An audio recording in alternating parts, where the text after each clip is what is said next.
Hello, judge and opponent. I will begin by contesting my opponent's claims. She claims that animals rely on humans for survival because they raise them and provide them with shelter. This is not natural. These animals did not come onto this earth under the control of humans. They were made to be this way. Also, these animals, who experience pleasure and pain, let me remind you, are not raised in ideal conditions by any means. According to PETA, animals are crammed by the thousands into crowded and dirty sheds and cages. These animals will never have the ability to do anything natural to them. Also, these animals are stuffed with antibiotics to make them fat, to fatten them up. Some of these animals get so fat and deformed that they can't even move. If factory farming were to stop, these animals would not undergo such horrible treatment.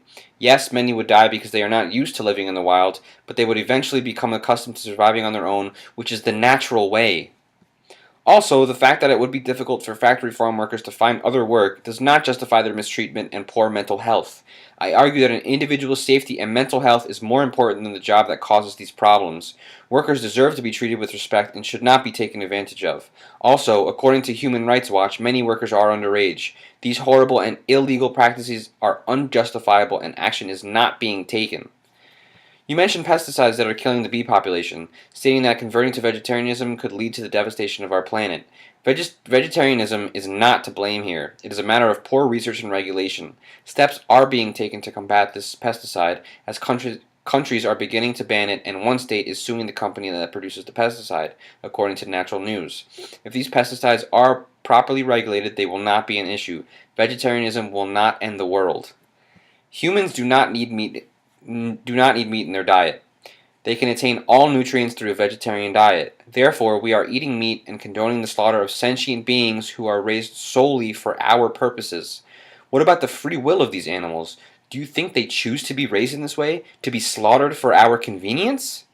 By eating meat, consumers are allowing for the slaughter of animals who feel emotion, creating a culture that can lead to the mistreatment of other disadvantaged groups, such as those of color or women. This makes meat eating unequivocally unethical in regards to this House. To repeat myself, I define ethics as what is morally correct for the individual given their circumstances.